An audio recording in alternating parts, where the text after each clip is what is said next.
স্বাগত ডিবিসি সংবাদে। আপনাদের সাথে আছি আমি জান্নাত সাথী। মহান বিজয় দিবস উপলক্ষে জাতির উদ্দেশ্যে ভাষণ দিচ্ছেন অন্তর্বর্তী সরকারের প্রধান উপদেষ্টা ডক্টর মোহাম্মদ ইউনূস। বিটিভির সৌজন্যে সরাসরি চলে যাচ্ছে সেখানে। মাত্র কয়েকদিন আগে জাতি আবার গর্জে উঠে সমগ্র পৃথিবীকে সে কথা জানিয়ে দিয়েছে। যখন পরাজিত শক্তি নড়ে চড়ে ওঠার চেষ্টা করছিল, সকল রাজনৈতিক দলের এবং সকল ধর্মের শীর্ষ ব্যক্তিদের এবং ছাত্রদের সমাবেশের মাধ্যমে এক কণ্ঠে সজোরে ঘোষণা দিয়েছিল, আমরা যে নিরেট ঐক্যের মাধ্যমে অভ্যুত্থান করেছি সে ঐক্য আরও জোরদার হয়েছে। 4 মাসের ব্যবধানে আমাদের ঐক্য কোথাও শিথিল হয়নি। নতুন বাংলাদেশ গড়ার সংকল্পে আমরা অটুট আছি। বহির্বিশ্বে চাতুর্যপূর্ণ প্রচারণা দিয়ে যারা আমাদের মধ্যে দূরত্ব সৃষ্টির চেষ্টা করছে, তারা দূরত্ব সৃষ্টি তো করতে পারেইনি, বরং সারা জাতিকে সগৌরবে উচ্চকণ্ঠে তার ঐক্যকে পৃথিবীর সামনে তুলে ধরতে উজ্জীবিত করেছে। পরাজিত শক্তি তাদের পরাজয় কিছুতেই মেনে নিতে পারছে না। তারা প্রতিদিন দেশের ভেতরে এবং বাইরে থেকে জনতার অভ্যুত্থানকে ব্যর্থ করার জন্য বিপুল অর্থ ব্যয়ে নানা ভঙ্গিতে তাদের চেষ্টা চালিয়ে যাচ্ছে। পাচার করা হাজার হাজার কোটি টাকা তাদের আয়ত্তে রয়েছে। তাদের সুবিধাভোগীরা সর্বত্র ছড়িয়ে আছে। আমাদের ঐক্য অটুট থাকলে তারা আমাদেরকে আমাদের লক্ষ্য অর্জন থেকে ব্যর্থ করতে পারবে না। সজাগ থাকুন, নিজের লক্ষ্যকে জাতির লক্ষ্যের সঙ্গে একীভূত করুন। পৃথিবীর কোনো শক্তিই আমাদেরকে আমাদের লক্ষ্য অর্জন থেকে বিচ্যুত করতে পারবে না। আমি দেশের গণমাধ্যম কর্মী ও জনগণের প্রতি আহ্বান জানাই, বিশ্বের কাছে দেশের প্রকৃত চিত্র তুলে ধরুন। অপপ্রচারের বিরুদ্ধে সত্যই হোক আমাদের হাতিয়ার।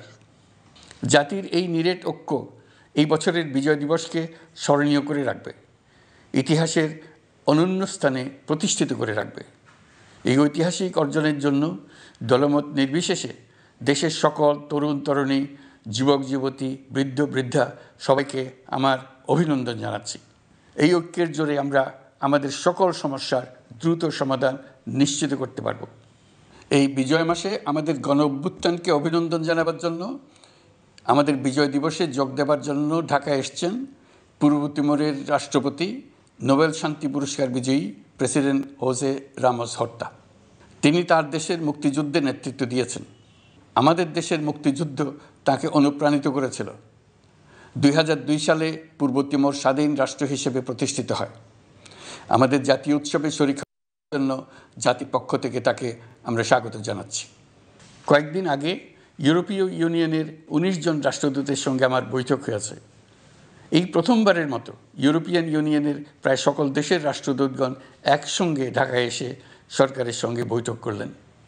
এই দেশগুলোর বেশিরভাগ দূতাবাস দিল্লিতে। তারা অনেকেই আগে কোনো দিন ঢাকায় আসেনও নি। এটি একটি ঐতিহাসিক ঘটনা। একত্রে ঢাকায় আসলেন শুধু এই বার্তা দেওয়ার জন্য যে ইউরোপীয় ইউনিয়ন বাংলাদেশকে সর্বোচ্চ সমর্থন ও সহযোগিতা দেওয়ার জন্য প্রস্তুত। অন্তর্বর্তীকালীন সরকারের সংস্কার উদ্যোগ এবং গণতান্ত্রিক পদ্ধতিতে নির্বাচনের প্রক্রিয়ার কথা আমি তাদেরকে জানিয়েছি। সেটিতে তারা পূর্ণ সমর্থন জানিয়েছেন এবং সরকারকে সর্বোচ্চ সহযোগিতা করবেন বলে জানিয়েছেন। বাংলাদেশের বিরুদ্ধে অপপ্রচার এবং ভুল তথ্য প্রচারের বিষয়েও আমি ইউরোপীয় ইউনিয়নের কূটনীতিকদের জানিয়েছি। ইউরোপীয় দেশগুলোর মধ্যে যাদের ভিসা অফিস নয়াদিল্লিতে আছে, তাদেরকে ঢাকা বা অন্য কোনো প্রতিবেশী দেশে ভিসা অফিস নিয়ে আসার জন্য আমি অনুরোধ করেছি। আমি বলেছি, ইউরোপীয় দেশগুলোর বিশ্ববিদ্যালয়ে ভর্তির জন্য অনেক বাংলাদেশি শিক্ষার্থীর ভিসা পেতে সমস্যা হয়। তারা যদি ভিসা সেন্টার ঢাকায় নিয়ে আসেন, তাহলে আমাদের ছেলে মেয়েদের ভোগান্তি কমে যাবে। এছাড়া অর্থনৈতিক ও সামাজিক ক্ষেত্রে তাদের সহযোগিতার মাত্রা বাড়ানোর বিষয়ে আমি আলাপ করেছি। বিশ্বব্যাংক সহ অন্যান্য সকল দাতা প্রতিষ্ঠানসমূহের কাছে আমাদের অর্থনীতির ভবিষ্যৎ সম্বন্ধে আস্থা প্রতিষ্ঠিত করতে অন্তর্বর্তীকালীন সরকার সক্ষম হয়েছে। তারা নতুন উদ্যোগে এবং নতুন উৎসাহে আমাদের সঙ্গে নতুন আর্থিক সম্পর্ক গড়ে তুলতে এগিয়ে এসছে। অর্থনীতির সাফল্যের ব্যাপারে দেশে এবং বিদেশে আস্থার সৃষ্টি হয়েছে। অন্তর্বর্তী সরকার যখন দায়িত্ব গ্রহণ করে, অর্থনীতি তখন ভেঙে পড়ার অবস্থায়। গত 4 মাসে এই অবস্থার বিরাট পরিবর্তন হয়েছে। ব্যাংকিং ব্যবস্থায় আস্থা এবং নিয়ম শৃঙ্খলা ফিরে আসছে। কোনো ব্যাংক বন্ধ করে দিতে হয়নি। ব্যাংক যত দুর্বলই হোক, তাকে টিকিয়ে রাখার ব্যবস্থা করা হয়েছে। প্রথম দিকে আমানতকারীর টাকা উত্তোলনের ব্যাপারে বিধিনিষেধ আরোপ করা হয়েছিল। এখন সেটা তুলে দেওয়া হয়েছে। বাংলাদেশ ব্যাংক সকল ব্যাংককে আমানতকারীর আমানত ফেরত দেওয়ার জন্য নতুন টাকার সরবরাহ দিতে প্রস্তুত হয়েছে। আশা করি এতে ব্যাংকিং ব্যবস্থায় সকলের আস্থা ফিরে আসবে। প্রিয় দেশবাসী, আমাদের সরকারের শুরুতেই একটি কমিটি নিয়োগ করেছিলাম, শ্বেতপত্র প্রণয়ন কমিটি। এই কমিটির কাজ ছিল অভ্যুত্থানের পর অর্থনীতি কোন পরিস্থিতিতে যাত্রা শুরু করলো তার একটা দলিল রচনা করা। এতে কি পেলাম না তার একটা চিত্র তুলে ধরার দায়িত্ব দেওয়া হয়েছিল এই কমিটিকে। ডক্টর দেবপ্রিয়ার সভাপতিত্বে গঠিত 12 সদস্যের শ্বেতপত্র প্রণয়ন কমিটি নির্ধারিত সময়ে এই কঠিন কাজ সম্পন্ন করে আমাদের কাছে 400 পৃষ্ঠার একটা বিস্তারিত রিপোর্ট পেশ করেছে। রিপোর্ট পড়ে দেশের মানুষ হতভম্ব হয়ে গেছে। দেশে বিদেশে অনেক প্রতিষ্ঠান ও ব্যক্তি গভীর আগ্রহ নিয়ে এই রিপোর্টটি সংগ্রহ করছে। দেশের মধ্যে পত্রপত্রিকা, সেমিনার, আলোচনা সভা, টেলিভিশনে এই নিয়ে প্রচুর আলোচনা হচ্ছে। ফ্যাসিবাদী সরকার দেশের অর্থনীতিকে ভেঙে দিয়ে গেছে, এটা সবাই বুঝতে পারছিল, কিন্তু অর্থনীতিকে কী পরিমাণ ধ্বংসস্তূপে পরিণত করে দিয়ে গেছে তার পরিমাপ সম্বন্ধে কোনো ধারণা করতে পারছিল না। শ্বেতপত্র প্রণয়ন কমিটি হিসেব নিকেশ করে এর পরিমাণ বের করে দিয়েছে। এই রিপোর্ট পড়ে সকলে অবিশ্বাস্য চোখে একে অপরের দিকে তাকাচ্ছে, কারো মুখে কথা বেরোচ্ছে না। দিন দুপুরে সকলের সামনে থেকে হাজার হাজার কোটি টাকা ব্যাংক থেকে পাচার করে নিয়ে গেছে। কেউ বলার ছিল না, কেউ দেখার ছিল না। যারা নিয়ে গেছে তাদেরকে কেউ বাধা দেয়নি, বরং সর্বস্তরে সবাই আগ্রহ সহকারে তাদের সঙ্গে সহযোগিতা করেছে, কারণ তারা সব আপন লোক। বিশাল বিশাল প্রকল্প নেওয়া হয়েছে ঋণের টাকায়। এসব প্রকল্পের মোড়কে বিশাল বিশাল অর্থ লুটপাট করেছে। প্রকৃত ব্যয়ের চাইতে কত বেশি ব্যয় ধরে কাদের হাতে টাকাটা পাচার করে দেওয়া হয়েছে তাও এই প্রতিবেদনে তুলে ধরা হয়েছে। শ্বেতপত্র প্রণয়ন কমিটি তাদের প্রতিবেদনে তুলে ধরেছে যে বার্ষিক উন্নয়ন ব্যয়ের প্রায় অর্ধেক টাকায় লুটপাট হয়েছে। দেশে এমন ধরনের পোষ্যতোষী পুঁজিবাদ তৈরি করা হয়েছিল যার সুবিধাভোগী ছিল স্বৈরাচার ও তার সহযোগীরা। প্রতিবেদনে উল্লেখ করা হয়েছে যে নির্দিষ্ট কিছু গোষ্ঠীকে সুবিধা দিতে যে পরিমাণ কর ছাড় দেওয়া হয়েছে সেটা অর্ধেকে নামিয়ে আনা গেলে দেশের শিক্ষা বাজেট দ্বিগুণ, স্বাস্থ্য বাজেট 3 গুণ করা সম্ভব ছিল। পাচার করা এই টাকা আপনাদেরই টাকা। তারা প্রকাশ্যে আপনাদের কষ্টার্জিত টাকা লুট করে বিদেশে ভোগবিলাসে ব্যয় করছে। সম্প্রতি গার্ডিয়ান পত্রিকাতেও পাচার করা টাকায় গড়ে তোলা সম্পদের পাহাড় নিয়ে একটা সচিত্র প্রতিবেদন প্রকাশিত হয়েছে। পাচার করা এই সীমাহীন অর্থ এখন আবার দেশে গোলযোগ সৃষ্টি করে তারা এদেশে ফিরে আসার সুযোগ সৃষ্টির কাজে ব্যয় করছে। আপনারা দেখতেই পাচ্ছেন এই টাকা কীভাবে দেশের সংহতির বিরুদ্ধে সকল প্রকার অপপ্রচারের কাজে লাগানো হচ্ছে। প্রতি বছর অর্থনৈতিক প্রবৃদ্ধির যে হার দেখানো হয়েছে সেটাও মন গড়া। দেশকে এবং পৃথিবীকে বলা হচ্ছিল কি সুন্দর দেশ বাংলাদেশ, লাফিয়ে লাফিয়ে তার উন্নয়নে এগিয়ে চলছে। এখন বাংলাদেশ ব্যাংকের বড় কাজ হলো পাচার করা টাকা দেশে ফিরিয়ে আনা। তারা তাদের সর্বোচ্চ ক্ষমতা দিয়ে সেটা চেষ্টা করছে। কাজটা কঠিন, কারণ এই বিষয়ক আইন কঠিন। আমরা বাংলাদেশ ব্যাংকের সাহস ও সমর্থন দিয়ে যাচ্ছি। বারবার বলছি, অন্তর্বর্তী সরকারের আমলে আংশিক টাকা হলেও যেন ফেরত আনা যায়। প্রিয় দেশবাসী, অন্তর্বর্তীকালীন সরকার দায়িত্ব নেওয়ার পর বিভিন্ন খাতে সংস্কারের লক্ষ্যে গুম কমিশন সহ 15টি কমিশন গঠন করেছে। এসব কমিশন পূর্ণ উদ্যমে তাদের কাজ করে যাচ্ছে। গুম কমিশন গত পরশু তাদের প্রতিবেদনের প্রথম খণ্ড আনুষ্ঠানিকভাবে পেশ করে গেছেন। গুমের শিকার বহু পরিবারের নিরাপত্তার স্বার্থে এটা এখন প্রকাশ করা যাচ্ছে না। এই প্রতিবেদন পড়ার আগেই আপনাদেরকে সাবধান করে রাখি, এটা একটা লোমহর্ষক প্রতিবেদন। মানুষ মানুষের প্রতি কী পরিমাণ নৃশংস হতে পারে এতে আছে তার বিবরণ। অবিশ্বাস্য বর্ণনা। সরকারের আক্রোশের শিকার হয়ে ঘটনাচক্রে যারা এখনও বেঁচে আছেন তারা আজ পর্যন্ত মুখ খুলতে সাহস করছেন না। তাদের ভয় কিছুতেই কাটছে না। তাদের ভয় হঠাৎ যদি ওই জালেমরা আবার ক্ষমতায় আসে তাহলে তাদের প্রতি এরা নৃশংসতম হবে। গত সরকারের ঘৃণ্যতম অধ্যায়ের ঐতিহাসিক দলিল হিসেবে এই প্রতিবেদন অমর হয়ে থাকবে। আমি আশা করছি কমিশনগুলো এখন থেকে নিয়মিতভাবে তাদের নির্ধারিত সময়ের মধ্যে তাদের প্রতিবেদন ও সুপারিশমালা পেশ করতে থাকবে। প্রিয় দেশবাসী, আমাদের সংস্কারের যে আকাঙ্ক্ষা সেটি বাস্তবায়নে প্রতিটি কমিশনই আমাদের জন্য গুরুত্বপূর্ণ। তবে নির্বাচন ব্যবস্থা সংস্কার ও সংবিধান সংস্কার কমিশনের কথা আমি একটু আলাদাভাবে বলতে চাই। কেননা এই দুটি কমিশনের সুপারিশের উপর প্রধানত নির্ভর করছে আমাদের আগামী নির্বাচন প্রস্তুতি ও তারিখ। এই প্রসঙ্গে বড় খবর হলো, প্রধান নির্বাচন কমিশনার সহ নির্বাচন কমিশন গঠন করা হয়ে গেছে।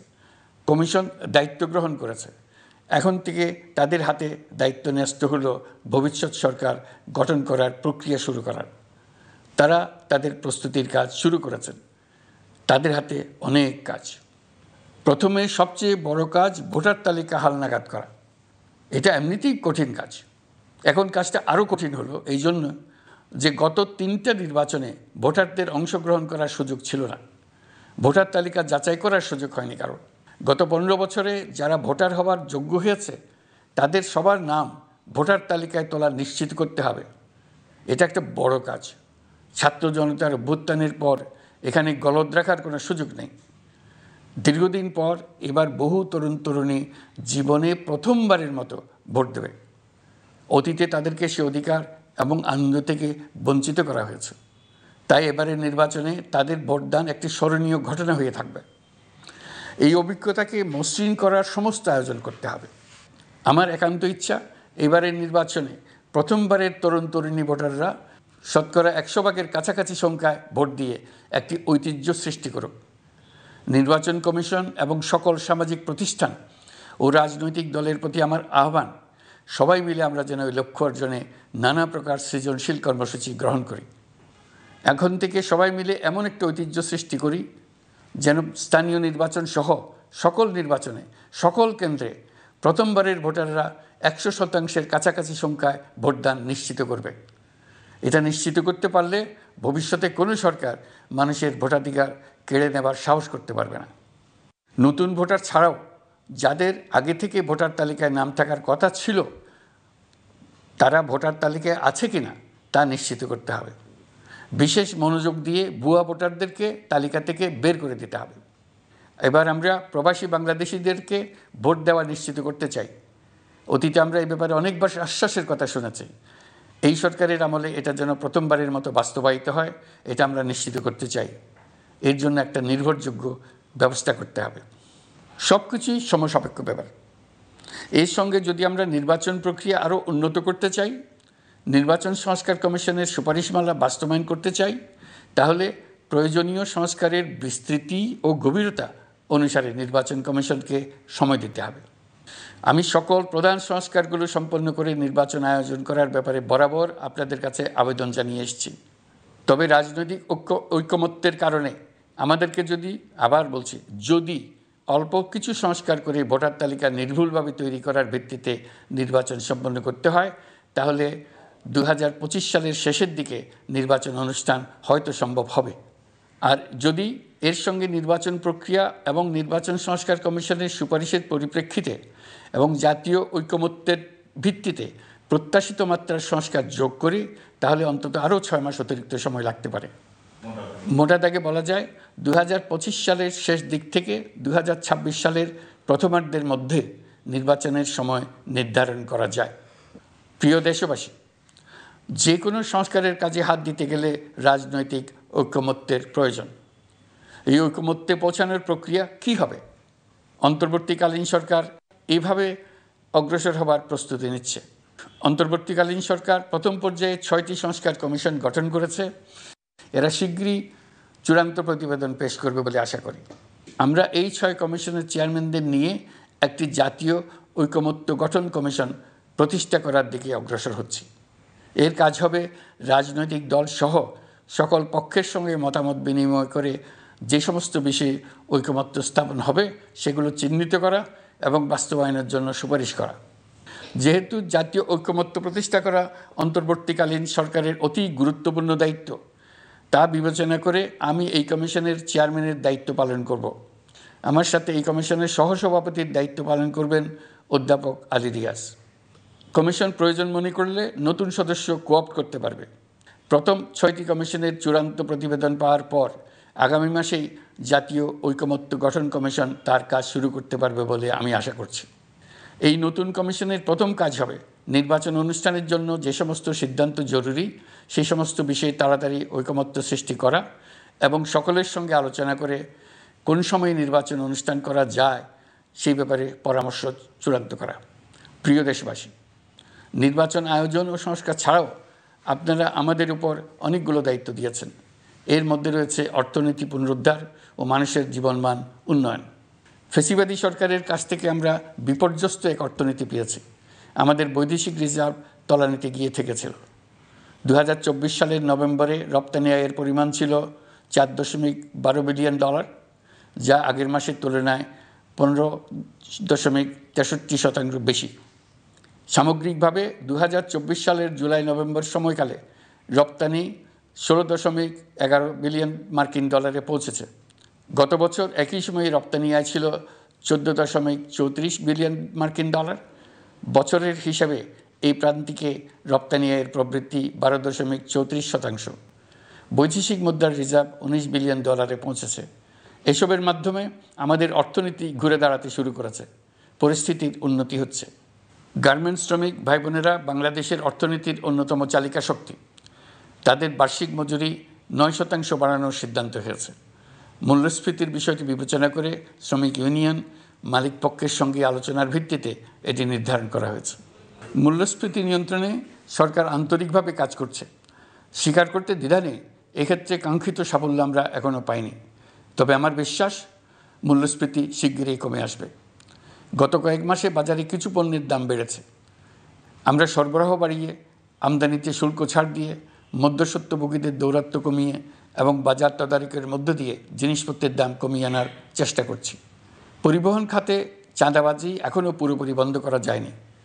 এটা সম্ভব হলে আমরা আশা করি জিনিসপত্রের দাম আরও কমে আসবে। আমরা আপনাদের কষ্টে সমব্যথী, তবে আমরা জানি সরকারের কাজ কেবল সমবেদনা জানানো নয়। আমরা আপনাদের কষ্ট কমিয়ে আনতে সকল রকম চেষ্টা চালিয়ে যাচ্ছি। আসন্ন রমজানে দ্রব্যমূল্য সহনীয় রাখতে আমরা সবার সহযোগিতা চাই। আমরা ইতিমধ্যে ব্যবসায়ীদের সঙ্গে কথা বলেছি। তারা আমাদের কাছে ওয়াদা করেছে বাজারে পণ্য সরবরাহে কোনো সংকট হবে না। অতিরিক্ত মুনাফার লোভে যদি কেউ কৃত্রিম কোনো সংকট সৃষ্টির চেষ্টা করে আমরা তাকে কঠোর হাতে দমন করব। বাজার সিন্ডিকেটের দৌরাত্ম্য বন্ধ করতে বিকল্প কৃষি বাজার চালু করার লক্ষ্যে আমরা কাজ করে যাচ্ছি। প্রিয় দেশবাসী, হত্যাযজ্ঞের সাথে জড়িত পতিত স্বৈরশাসক ও তার দোসরদের বিচার কার্যক্রম এগিয়ে চলছে। এই জন্য আন্তর্জাতিক অপরাধ ট্রাইব্যুনাল আইন সংশোধন করা হয়েছে। বিচার প্রক্রিয়ার স্বচ্ছতা নিশ্চিত করার জন্য আসামিদের বিদেশি আইনজীবী নিয়োগের সুযোগ দেওয়া হয়েছে। আত্মপক্ষ সমর্থনের সব ধরনের সুযোগ তারা পাবেন। বিচার প্রক্রিয়া সাংবাদিক, মানবাধিকার কর্মী ও অন্যান্য পর্যবেক্ষকদের জন্য উন্মুক্ত রাখা হয়েছে। বিচারের যে কোনো অংশ চাইলে যে কেউ রেকর্ড করার সুযোগ পাবেন। আইসিসি প্রসিকিউটর করিম খান সম্প্রতি আমার সাথে দেখা করেছেন। তিনি আইসিটি প্রসিকিউটর এবং অন্যান্য কর্মীদের প্রশিক্ষণ দিতে সম্মত হয়েছেন এবং আইসিটিকে আন্তর্জাতিক মানে উন্নীত করার সহায়তা দিতে প্রতিশ্রুতি দিয়েছেন। আলাদাভাবে আমরা গণহত্যাকারীদের বিরুদ্ধে আন্তর্জাতিক অপরাধ আদালতে মানবতা বিরোধী অপরাধের মামলা করব বলে তাকে জানিয়েছি। প্রিয় দেশবাসী, জুলাই বিপ্লবে বাংলাদেশের ছাত্র শ্রমিক জনতা মিলে যে অসাধ্য সাধন করেছে তার অন্যতম শক্তিশালী ভূমিকায় ছিল এদেশের নারীরা। ফ্যাসিবাদী শক্তির প্রাণঘাতী অস্ত্রের সামনে হিমালয়ের মতো দাঁড়িয়েছিল আমাদের মেয়েরা। স্কুল, কলেজ, বিশ্ববিদ্যালয়ের ছাত্রী, শিক্ষক, অভিভাবক, চাকরিজীবী, শ্রমজীবী, সকল পেশার, সকল বয়সের নারীরা এই আন্দোলনে বিরাট ভূমিকা রেখেছে। এই বছর বেগম রোকেয়া দিবসে দেশজুড়ে আন্দোলনে নারীদের আত্মত্যাগ ও ভূমিকার বিষয়ে বড় আকারে আলোচনা হয়েছে। ওই দিন জুলাই কন্যারাও ঘোষণা দিয়েছে তারা তাদের কথা কাউকে ভুলে যেতে দেবে না। অন্তর্বর্তীকালীন সরকার নারী অধিকার রক্ষায় নারী বিষয়ক সংস্কার কমিশন করেছে। শিগগিরই তারা তাদের রিপোর্ট দেবে। জুলাই কন্যারা ঘোষণা দিয়েছে প্রতি বছর 10 ডিসেম্বর তারিখে নির্ধারিত সময়ে সারা দেশে সকল পরিবারের নারী, শিশু, কিশোরী, তরুণী, মহিলা, বৃদ্ধা একসঙ্গে নিজ নিজ নির্ধারিত স্থানে, সেটা উঠান হোক, বাড়ির সামনে রাস্তায় হোক, সমাবেশ করে দেশের অর্ধেকাংশ মানুষের অস্তিত্বের কথা সারা জাতিকে স্মরণ করিয়ে দেবে।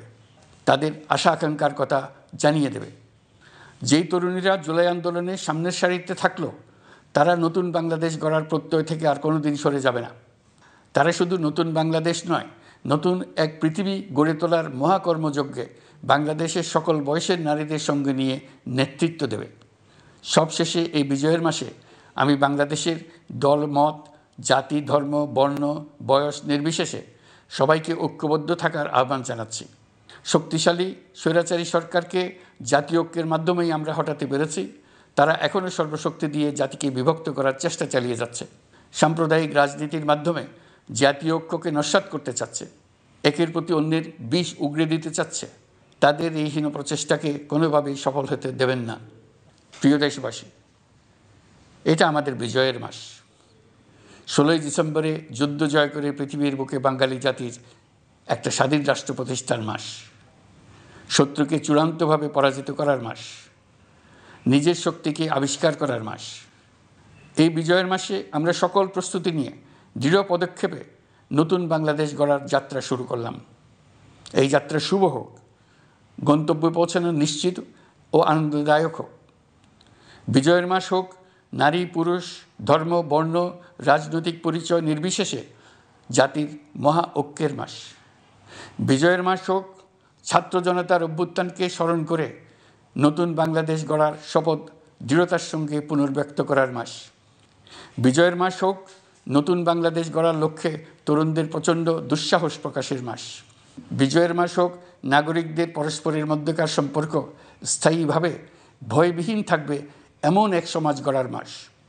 সংখ্যালঘুদেরকে সংখ্যাগরিষ্ঠদের ভয়ে ভীত হতে হবে না, নারীকে পুরুষের ভয়ে ভীত হতে হবে না, বিত্তহীনকে বিত্তবানদের ভয়ে ভীত হতে হবে না, নিজের মত প্রকাশে কারো ভয়ে ভীত হতে হবে না। বিজয়ের মাস হোক অসম্ভবকে সম্ভব করার প্রতিজ্ঞা নেবার মাস। প্রিয় দেশবাসী, শিশু, কিশোর কিশোরী, তরুণ তরুণী, ছাত্রছাত্রী, বয়স্ক, বৃদ্ধ, পুরুষ, নারী, আসুন আমরা প্রাণ ভরে বিজয়ের মাস উদযাপন করি। সকলকে বিজয়ের মাসের শুভেচ্ছা জানাচ্ছি। এই বিজয়ের মাস জাতির জন্য এক নতুন দিগন্তের সৃষ্টি করুক। আপনাদের সবাইকে আবার আমার সালাম জানাচ্ছি। আসসালামু আলাইকুম। মহান আল্লাহ আমাদের সহায় হন। আল্লাহ হাফেজ। পঞ্চগড়ে বিজয় দিবস উপলক্ষে চলছে বিজয় মেলা। সেখানে আছেন সহকর্মী আবু সালে রায়হান, তার কাছ থেকে জেনে নেব বিস্তারিত। রায়হান, বিজয় দিবসের শুভেচ্ছা আপনাকে। এই মুহূর্তে মেলায় লোক সমাগম কেমন দেখছে, তাদের উচ্ছ্বাসের কথা জানাবেন। কতদিন চলবে মেলা জানাবেন।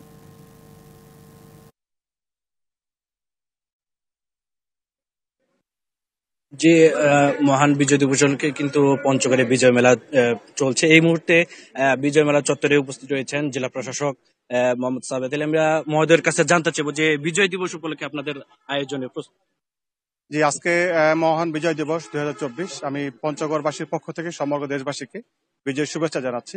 আমরা আজকের দিনটিকে আনন্দময় করে তোলবার জন্য অনেকগুলো কর্মসূচি আমরা গ্রহণ করেছি। তারই অংশ হিসাবে আজকে এই জায়গাটিতে দাঁড়িয়ে আমরা বিজয় মেলা উদ্বোধন করেছি কিছুক্ষণ আগে স্থানীয় নেতৃবৃন্দকে নিয়ে, এই পঞ্চগড়বাসীকে নিয়ে, এবং এখানে প্রায় 20টির মতো স্টল আমরা স্থাপন করেছি। এই স্টলগুলোতে মূলত আমাদের পঞ্চগড়ের যে প্রোডাক্টগুলো আছে, লোকাল প্রোডাক্ট, বিশেষ করে আমাদের সমতলের চা, যেটি সারা বাংলাদেশে অত্যন্ত সমাদৃত, সেই চার স্টল আছে। স্থানীয়ভাবে উৎপাদিত কারুপণ্য, হস্তশিল্প, পিঠা, এছাড়াও বিভিন্ন ধরনের লোকাল প্রোডাক্ট যেটি এখানে প্রস্তুত করা হচ্ছে, সেই ধরনের পণ্যগুলো এই মেলায় স্থান পেয়েছে। তো এখানে আমরা শুনছিলাম ওনার কাছে যে বিজয় মেলা কি কি আয়োজন রয়েছে। তো আমরা এই মুহূর্তে জেলা বিএনপি সদস্য মহোদয় ফরহাদ হোসেন আজাদের কাছে জানতে চাইবো যে বিজয় দিবসের অনুষ্ঠানে তাদের দলীয় কর্মসূচি কি পালন করছেন। বিসমিল্লাহির রহমানির রহিম। 16 ডিসেম্বর, আজকে 53 বছর পরে আমরা প্রাণ ভরে ছাত্র জনতার বৈষম্যবিরোধী আন্দোলনের পরে এই বিজয় দিবস উদযাপন করতে পারছি। আমি শুধু বলতে চাই, 1971 সাল ছিল বাংলাদেশ স্বাধীনতার ইতিহাস, আর 2024-এর 5 আগস্ট হচ্ছে দেশ এবং জনতার বিজয়ের ইতিহাস। আমি আশা করব এই দুই যুদ্ধকে আমরা সামনে রেখে বৈষম্যবিরোধী ছাত্র জনতার যে আন্দোলনের ফসল, সে ফসল আমরা বিএনপি, আমরা ইউনিয়ন পর্যায়ে, ওয়ার্ড পর্যায়ে, উপজেলা পর্যায়ে, জেলা পর্যায়ে আমরা যথাযথ মর্যাদার সাথে পালন করছি এবং এই দিবসটিকে আরো স্মরণীয় বর্ণনীয় করার জন্য আমরা উপজেলা পর্যায়ে, জেলা পর্যায়ে এবং বিভাগীয় পর্যায়ে আমরা র্যালি, বিজয় মিছিল সহ বিভিন্ন অনুষ্ঠান পালন করছি। কোথাও আমরা সাংস্কৃতিক অনুষ্ঠান পালন করছি, যেমন ঢাকা জি, যেমনটি শুনছিলেন যে আসলে বিএনপির পক্ষ থেকে এবং অন্যান্য রাজনৈতিক দলের পক্ষ থেকে কিন্তু বিভিন্ন কর্মসূচি পালন করেছে। এছাড়া জেলা প্রশাসনের পক্ষ থেকে সরকারি অডিটোরিয়াম চত্বরে মহান মুক্তিযোদ্ধাদের জন্য সম্মাননা প্রদান সহ আরো অন্যান্য কর্মসূচি পালন করা হচ্ছে জেলাতে। তো এই ছিল পঞ্চগড় থেকে আমার কাছে বিজয় দিবস উপলক্ষে সর্বশেষ খবর। ধন্যবাদ রায়হান। বাতাসে কমে গেছে আর্দ্রতা, প্রকৃতিতে বেড়েছে শীতের তীব্রতা। হেমন্তের পর প্রকৃতিতে কনকনে শীত নিয়ে এলো পৌষ। টানা 4 দিন ধরে মৃদু শৈত্যপ্রবাহের কবলে উত্তরের জেলা পঞ্চগড়। কুয়াশা আর হিমেল বাতাসে কাহিল মানুষজন। উত্তরের এ জেলাতে কুয়াশায় ঢাকা পড়ছে পথঘাট। আজ রেকর্ড করা হয়েছে সর্বনিম্ন তাপমাত্রা 9.4 ডিগ্রি সেলসিয়াস। এই শীতে ডায়রিয়া, শ্বাসকষ্ট সহ শীতজনিত নানা রোগে আক্রান্ত হচ্ছে বয়স্ক ও শিশুরা। চুয়াডাঙ্গায় তাপমাত্রা কিছুটা বাড়লেও শীতের দাপট অব্যাহত রয়েছে। রেকর্ড করা হয়েছে 11.3 ডিগ্রি সেলসিয়াস। শীত উপেক্ষা করে কাজের সন্ধানে বেরিয়েছে শ্রমজীবী ও দিনমজুররা। কাজের জন্য দীর্ঘ সময় অপেক্ষা করেও অনেকে কাজ না পেয়ে ফিরে গেছেন। দক্ষিণের জনপদ ঝালকাঠিতে জেঁকে বসেছে তীব্র শীত। এতে বিপর্যস্ত হয়ে পড়েছে জনজীবন। সংবাদ এই ছিল এখনকার মতো। ডিবিসি নিউজের সংবাদগুলো পড়তে ভিজিট করুন dbcnews.tv আর ভিজিট করুন ডিবিসি নিউজের ফেসবুক পেজ এবং ইউটিউব চ্যানেল।